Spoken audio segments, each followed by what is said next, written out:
Welcome to Voiced.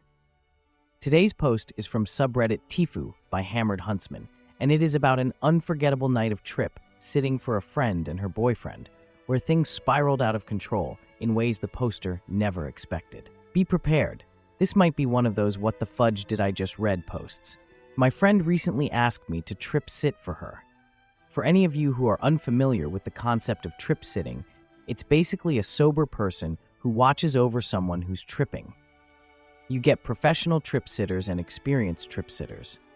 I was not professional or experienced in the trip sitting department, but I accepted the position because my friend called me and sounded paranoid as fudge. She said she consumed a large amount of magic mushrooms and she was beginning to freak the fudge out. I made my way to my friend's apartment as soon as possible. I had no idea what to expect, but I was like, how hard could it be to take care of one high person? I was no trip sitter, but, I always end up taking care of my other friends when they're drunk. So was magic mushrooms really going to be that different? The answer was yes. It was very fudging different. As soon as my friend saw me, she hugged me and cried for a long time without saying anything. I'm not sure how much time Priar ended during that unusually long hug, but music was playing in the background, and I remember hearing at least 5 different tracks before my friend finally said something. Still in hug mode, my friend caressed my back and said I was feeling fudging amazing. I didn't know what that meant or how to respond, but I eventually just said thank you. Out of nowhere, my friend said she loved her mom very much, and then she repeatedly mentioned how much she appreciated her mom for teaching her about forgiveness. I had no time to comment on what she said about her mom, because she instantly switched from sobbing and talking like someone who lost a parent to laughing all of a sudden and telling me how funny it was to hear the sound of her own voice. I asked my friend if she wanted me to call her BF. She abruptly stopped hugging me and put her index finger on my lips before she proceeded to shush me for no reason and then tell me that her BF was in the bathroom watching his face melt. I was unaware that her BF was in the apartment until that moment. My friend, who now seemed overcome with enthusiasm, grabbed my hand and made me follow her to the bathroom. As we approached the bathroom door, yet again, she shushed me with an unnecessary finger placement on my lips, even though my mouth was literally not moving at all. She opened the bathroom door and revealed her BF standing naked in front of the bathroom mirror, staring at his own reflection. He glanced at me and said my head was shaped like a strawberry when I greeted him.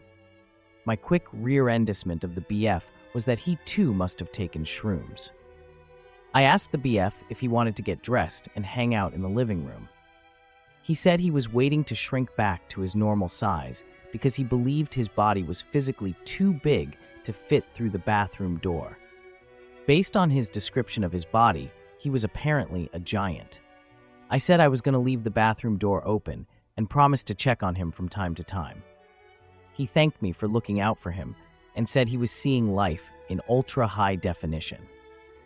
I said high was definitely the keyword in that sentence.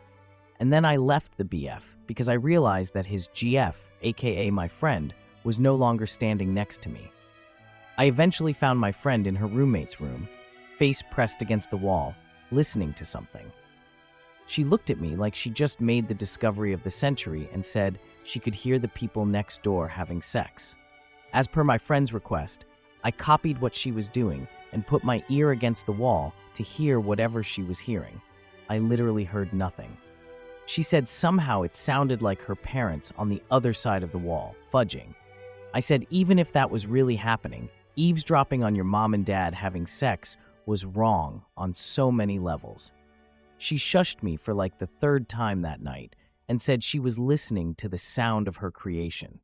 I decided to use my forced silence to send my GF an update about what was happening because we were supposed to meet up. I was just about to tap the send button when my friend hysterically yelled the following words at the wall. "No, no, no! Don't pull out! I want to live!"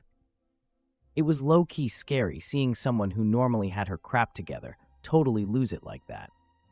I actually had to pull my friend away from the wall because she was fully prepared to punch her way through with the intention of, forcing her father to come inside her mother so that her origin story could happen, even though it already did. Hence her existence.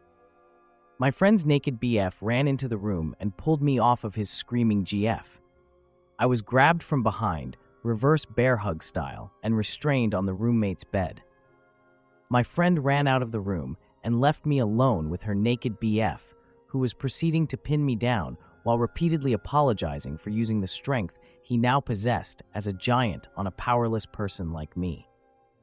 I made more than one attempt to explain my way out of being emasculated by a guy who thought he was a kaiju, but when communication was unable to do the job, tickling the giant turned out to be his biggest kryptonite, which was as silly as it sounds.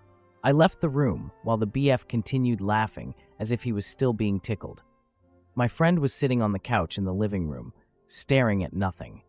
She nodded when I asked if she was okay, but I got nothing else out of her. I stayed with her until she was no longer under the spell of what appeared to be a potent dose of magic mushrooms. She had no idea how long she had been tripping, but I counted at least a couple of hours since I showed up.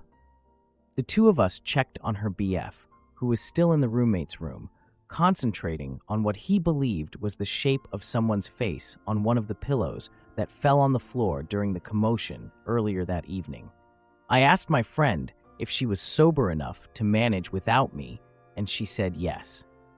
My GF and I never saw each other that night because it was too late, but I did see her the following day and basically shared everything I shared in this post. She was speechless. Wow, what a wild ride. This post perfectly captures the chaos of trip sitting, definitely not for the faint of heart.